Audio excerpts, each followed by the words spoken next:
Любовта е привилегия. И още по-голяма привилегия да се научиш да обичаш. А ти обичала ли си някога? Тогава какво правиш с него? Нямам избор. Ама Стефане, тя направи своя избор да бъде любовницата. Надявам се да си се събудил отново с мисълта за нея. Аз не мога да бъда, раздвоявам се, живея нещастно с години наред, разбираш ли? Човек, караш ме да се Не чувствам мога като да. нищожество. Къде съм? Щом се чувствам като у дома си, като у дома си. Пееш добре. Обади ми се.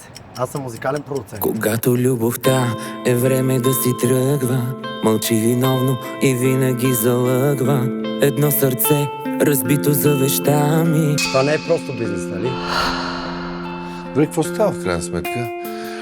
Какво е тази динамика, какво е това напрежение, нещо? Искам да си имам детенце. Вярвам ти. Ако някой те пита, нека да знае, беше любов и това е. Ако те питат колко ти струва, щом се сбогува, най-силно целува.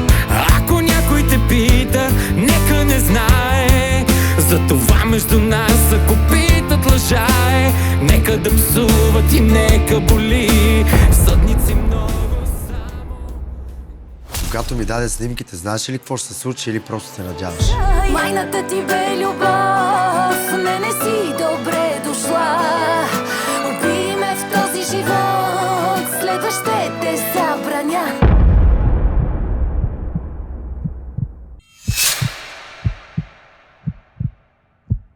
На здраве, за любовта.